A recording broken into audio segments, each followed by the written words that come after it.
من تعلم القرآن وعلمه أو كما قال عليه الصلاة والسلام صدق الله مولانا العلي العظيم ونحن على ذلك لمن الشاهدين والشاكرين والحمد لله رب العالمين. علماء اکرام، معزز حاضرین مجلس، عزیز طلبہ، ہم جس وقت آپ کے اس پروگرام میں پہنچے تو اسٹیج پر یہاں مدرسے میں پڑھنے والے طلبہ آپ کے سامنے جو انہوں نے سال بھر سیکھا اس کو آپ کے سامنے پیش کر رہے تھے. کچھ بچوں نے نماز پڑھ کر آپ کو دکھلائی، کچھ نے کلمہ سنایا ہوگا، کچھ نے نماز جنازہ سنائی ہوگی، کچھ بچوں نے دوسری دعائیں سنائی ہوں گی. جو کچھ مدرسے میں سال بھر انہیں اساتذہ نے سکھلایا وہ انہوں نے آپ کے سامنے کارکردگی کو پیش کر دیا. محنت اور لگن سے ان کے اساتذہ نے ان کے اوپر محنت کی، آج اس کا نتیجہ آپ کے سامنے ہے. بہت سے طلباء کے سر پر پگڑی باندھی گئی، وہ حافظ قرآن ہوئے، انہوں نے قرآن کو اپنے سینے میں محفوظ کیا. میں مدرسے کے ذمہ داروں کو، ان بچوں کے اساتذہ کو، محتمم صاحب کو مبارکباد پیش کرتا ہوں. اللہ تعالیٰ اس مدرسے کو قائم و دائم فرمائے اور اس مدرسے کے فیض کو پورے علاقے کے لیے عام فرمائے. اللہ اس مدرسے کے واسطے سے اس علاقے کے ہر گھر میں قرآن کی تعلیم کو عام فرمائے اور دین اسلام پر چلنے والی زندگی اللہ اس مدرسے کے واسطے سے پورے علاقے کی بنا دے. خوشی کی بات ہے ان ماں باپ کے لیے جن کے بچے دین کا علم حاصل کر رہے ہیں. دنیا کے اندر سب سے بڑا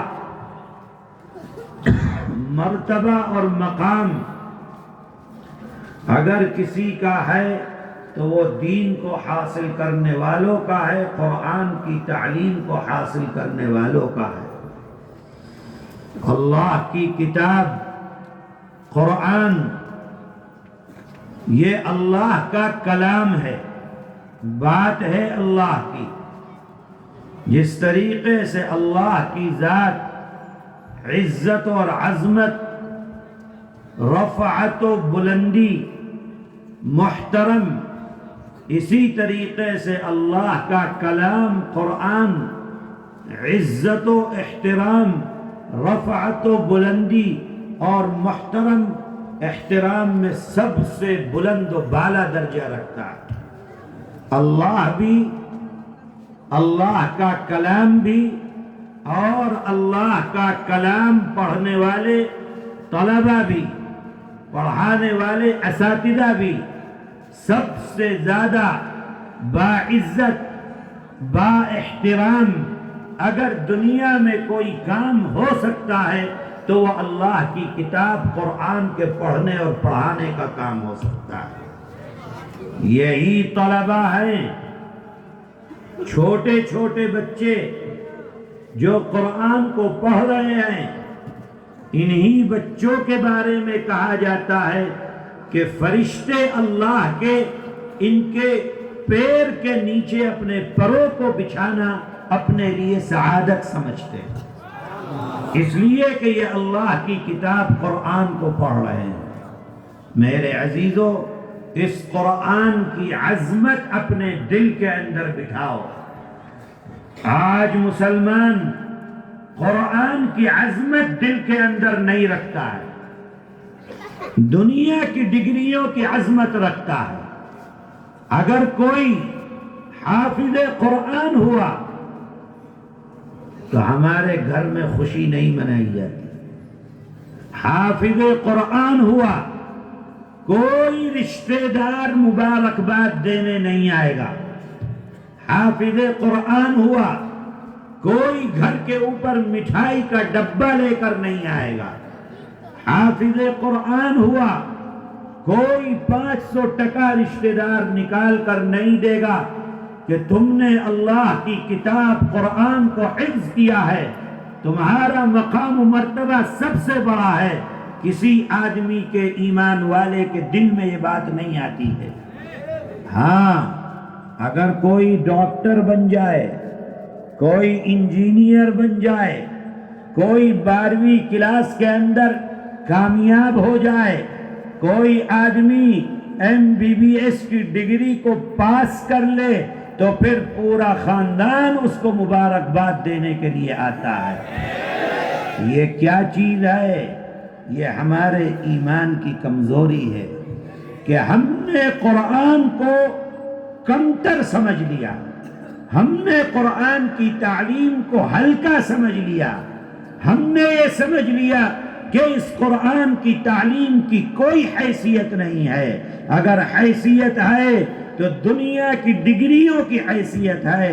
اے لوگو، یاد رکھو، حافظ قرآن کے سامنے ان دنیا کی ڈگریوں کی حیثیت حافظ قرآن کے پاؤں کی جوتی کے برابر نہیں ہے۔ یہ اللہ کا کلام اپنے سینے کے اندر محفوظ کرتے ہیں، یہ اللہ کا قرآن پڑھتے ہیں۔ اللہ تعالیٰ فرماتا ہے، ایک لفظ پڑھتا ہے یہ بچہ، اللہ اس کو 10 نیکیاں عطا فرماتا ہے۔ صبح سے شام تک کتنے الفاظ یہ بچے اپنے دامن کے اندر سمیٹتے ہیں۔ ذرا تصور کرو کہ صبح سے شام تک کتنا اللہ کی طرف سے ثواب ان کے اوپر برسایا جاتا ہے۔ کہاں کسی دوسری تعلیم میں ساری زندگی کالج اور اسکول کی تعلیم میں لگا دو، اللہ کی طرف سے ایک ثواب بھی عطا نہیں کیا جائے گا۔ اگر ثواب ملے گا، اگر اللہ کی طرف سے انعام ملے گا، اگر اللہ کی طرف سے ایک لفظ پر 10 نیکیاں ملیں گی تو صرف قرآن پڑھنے کے اوپر ملیں گی۔ یہ بہت مبارکباد ہے کہ مستحق ہیں وہ لوگ جنہوں نے اپنے بچوں کو قرآن سیکھنے کے لیے مدرسے کے اندر بھیجا ہے۔ میں ہر اس ماں باپ کو جس کے بچے مدرسے میں پڑھ رہے ہیں، میں ان کو مبارکباد دیتا ہوں۔ اللہ تعالی دین اور دنیا دونوں میں ان کو بہترین جزا عطا فرمائے۔ یاد رکھیے، صرف میں مبارکباد نہیں دے رہا ہوں، کل قیامت کے دن اللہ تعالی آپ کو مبارکباد دیں گے۔ کل قیامت کے دن اللہ آپ کے سر پر تاج پہنائیں گے۔ کیوں؟ اس لیے کہ آپ نے اپنے بچوں کو حافظ قرآن بنایا۔ یہ مرتبہ ہے اس انسان کا جس نے اپنے بچوں کو حافظ قرآن بنا دیا۔ اللہ تعالیٰ کل قیامت کے دن تاج عطا فرمائے۔ میرے بھائی، یہ کوئی معمولی چیز نہیں ہے۔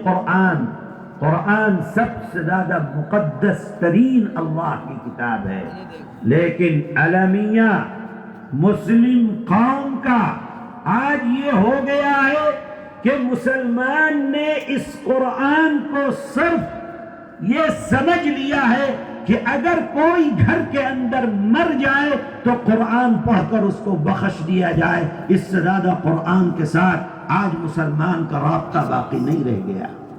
یہ قرآن اللہ کی طرف سے مردوں پر پڑھنے کے لیے نہیں اتاری گئی ہے۔ آئے میرے بھائیوں، اس قرآن کو اپنی زندگی کے اندر لے کر آؤ، اس قرآن سے محبت کرو، اس قرآن کو اپنی زندگی بناؤ، اس قرآن کے مطابق اپنی زندگی کو گزارنے کی کوشش کرو۔ یہی قرآن ہے، اللہ کا نبی فرماتا ہے کہ یہ اللہ کی رحمت کی رسی لٹکی ہوئی ہے، جو اللہ کی رحمت کو پانا چاہتا ہے وہ اس قرآن کے واسطے سے اللہ کی رحمت کو پا سکتا ہے۔ میرے عزیزو، قرآن کریم چھوڑ دیا امت نے تو آج دیکھو مسلمان کا حال کیا ہو گیا۔ آج دیکھو کس طریقے سے اللہ تعالیٰ نے رحمت کے دروازوں کو بند کر دیا۔